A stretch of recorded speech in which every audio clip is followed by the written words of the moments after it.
Hello everyone, in this video I'll be showing you a Hex Blade Singing Wizard Warlock build guide in Baldur's Gate 3. So outside of honor mode on all three of the other difficulties, if we have the Pact of the Blade from the Warlock, it will stack with the Wizard and its extra attack that gets to level 6. This makes it very powerful, so I'll be showing you a couple different ways we can build this out.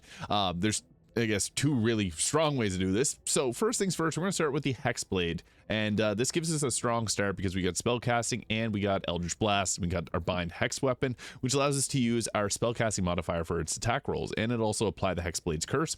We also got ourselves the Hex Blade's Curse bonus action. Basically, it'll add your proficiency bonus, which is a +4 to the damage, and it'll increase your critical hit chance by 5%. We also get heavy or medium armor, shield, and martial weapon proficiency, so it's actually pretty strong here. And for the spells, we're going to go with Shield and the Wrathful Smite, which are pretty effective early game. And for the cantrips, we'll be going with the Eldritch Blast and Booming Blade, which is pretty strong. Now, for our ability scores, since we're doing two different classes, we do got to kind of split this in a weird way. So having our intelligence and our charisma at a decent level is going to be important, but we also want some dexterity for our armor class. So I would actually recommend going with something like this, and then we can take our wisdom up to 10 and go with something like that. Constitution being a little bit lower is challenging, so you can go early game, take the points of intelligence and just build around charisma until we get to later levels, and then eventually you get the amulet of greater health, which lets you dump your constitution altogether. So it's actually multi-attribute dependent, but we are going to be using charisma for more of you'll see. It's a very interesting combination. Now we'll be going up to level 5 and then adding in the wizard itself. At level 2, we get Eldritch Invocation, so Agonizing Blast and Repelling Blast to give the pushback on Eldritch Blast and the extra charisma damage. And we'll be going with the Armor of Agathis and the Hex for spells, although Hellish Rebuke can be another good choice if you don't want to take Hex. Just going to be mindful this will use your Warlock spell slots until we add in the Wizard. At level 3, we get the choice of spells here, with Hold Person being very powerful. We also get the Pact Boon, which we're going to go Pact the Blade because this will give us the extra attack. This actually binds this. The Bind Pact weapon becomes 1, and it'll actually add your this will add the charisma scaling and the Hexblade's Curse to that, so it ends up working out pretty well. At level 4, we get ourselves another cantrip, so we can go with something like Toll the Dead or Bone Chill, which will stop the target from receiving healing. And for the next level spell, Darkness works very well on this build because at our next level we can be able to see in magical darkness. Now we're actually going to take up our charisma here to 18. Alternatively, you could dump your intelligence. Should have mentioned that earlier. You can dump intelligence, use the circulative intelligence. But at level 5, this is when we get our extra attack. It's a pretty big power spike for us. And we also get to take some of the most effective spells in the game, like Hunger of Hadar. So we're going to be going with that. For our Eldritch Invocation, Devil's Sight is very powerful because this allows us to see in magical darkness upwards of the 24 meters. So we can pop down our darkness and we don't got to worry. Now, this is where we could get the Accursed Spectre at level 6, which will give us something when we kill a target with the Hexblade's Curse. But I'm actually going to add in the Wizard here, which we get a lot of great cantrips from as well. So we can take the Bursting Sinew here, which just fits thematically. We can go Toll the Dead and the Ray of Frost. As well, for spells, we get a lot of great options here. So Magic Missile is going to be one that you definitely want to take. Bind Familiar is good. We already have Shield. Thunder Wave is also very effective. Ice Knife can be cast when we're silenced. Chromatic Orb gives us a variety of damage types. The Long Strider spell can be nice too because this can increase our movement speed.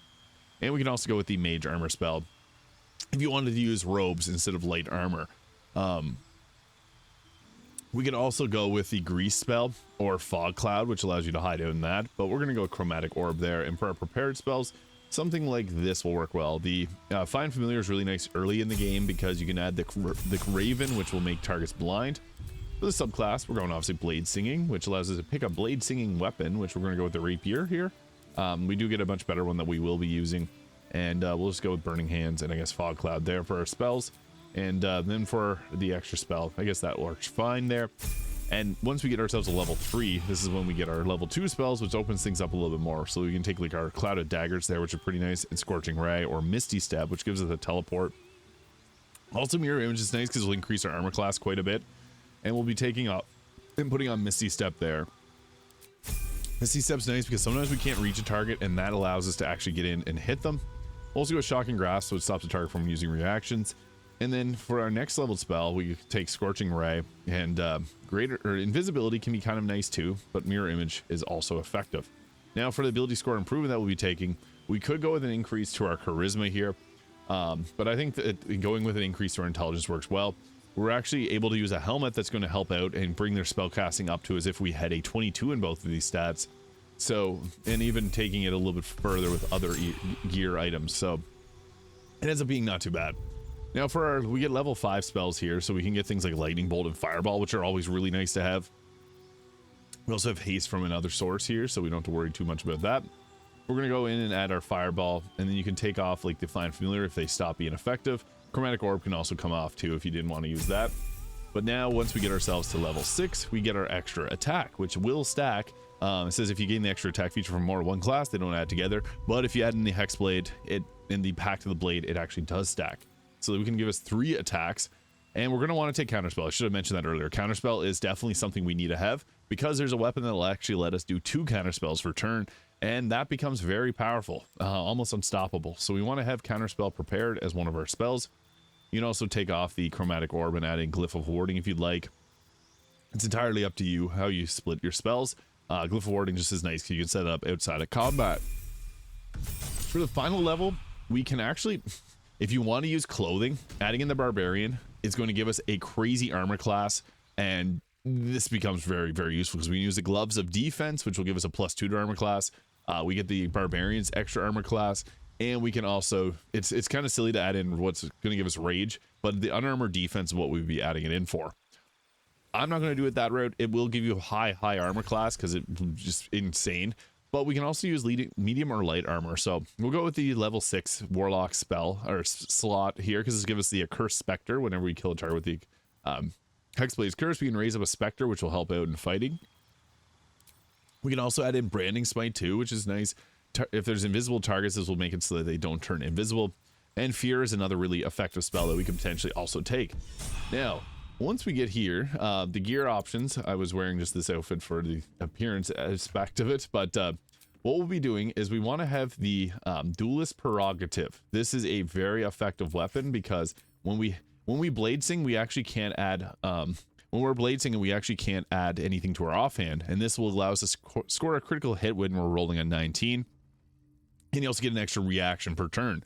So this gives us an increased critical hit chance, and 2 counter spells per turn is very crazy. We can also add in the, since we're not wearing armor, we can add in the Bracer Defense, giving us a +2 armor class as long as we're not wearing armor or holding a shield. And this would be if we were wearing like the robe here. This would give us, you could potentially get your Barbarian armor class would give us like a +6. So we get our armor class up very high. But also we could go with something like the light armor here, which will unfortunately remove the become the Bulwark, which we get from the Bracer to Defense. But the Ballast armor is actually going to give us the biggest defense boost here. So this makes targets weak to vulnerable to piercing damage, which is what we do with the Duelist Prerogative here. So that becomes really strong. And for this, we'll actually swap it out and use the Helldust Gloves. So you could use Mage Armor with the Bracer Defense. It would be really strong there. Alternatively, you can add in the Gloves of Dexterity. This will also give us a pretty decent armor class. As you can see, puts armor class up to 20. Since we're multi-attribute dependent, this is actually a not bad choice to go with. 20 armor class isn't amazing, but it'll go up to 22 and then 24 with haste, which makes it a little bit better.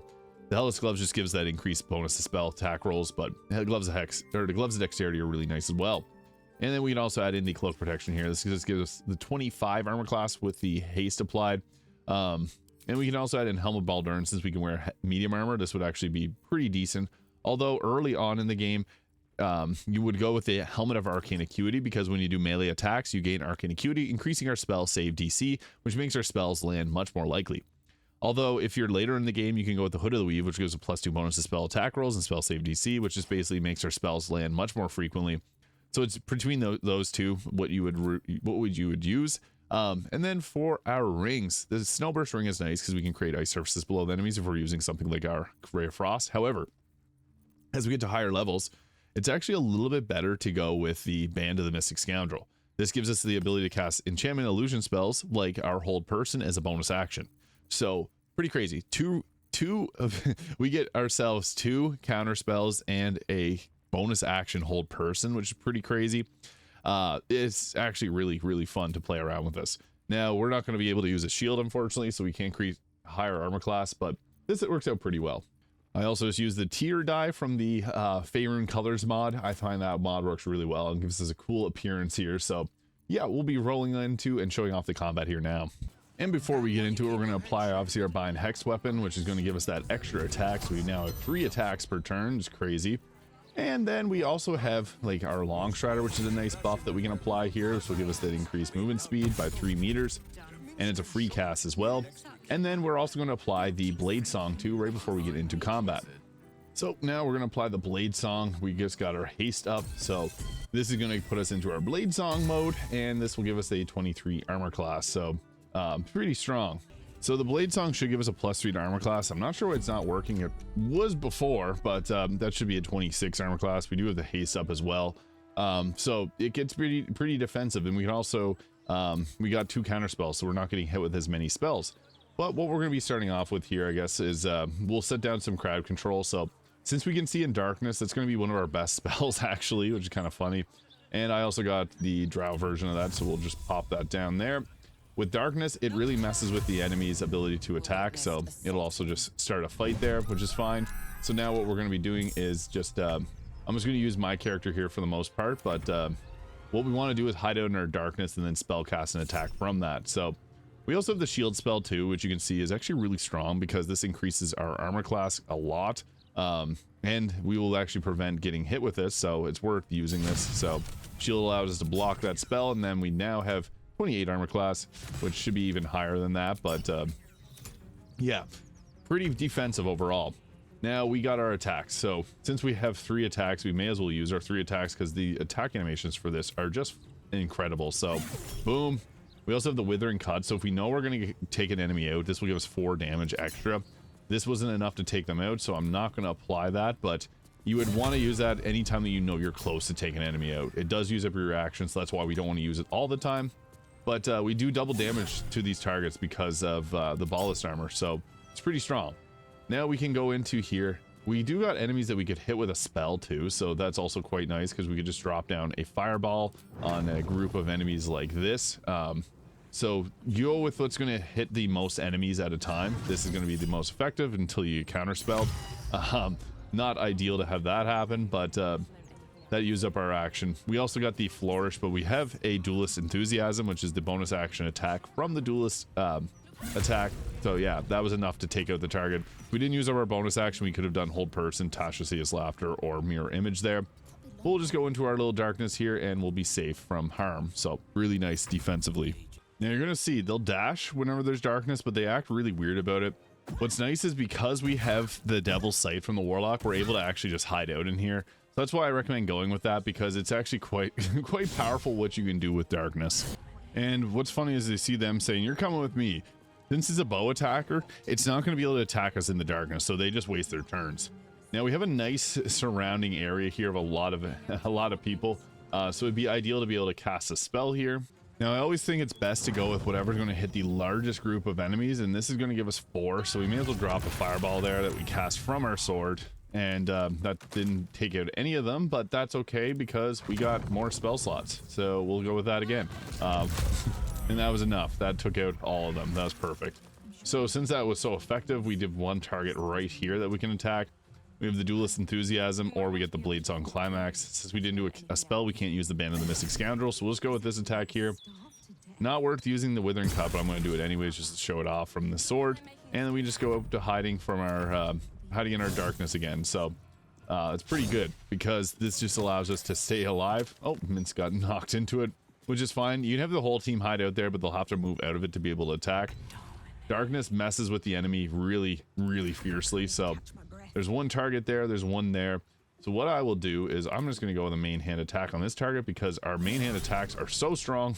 Yeah, that took them out in 1 hit. And then what we can also, I guess, follow up with is I'm not going to be able to reach them with my main hand weapon, but we have the blade song climax, which lets us rush around with that. But we can also go with something like a we have lots of spell selections as well.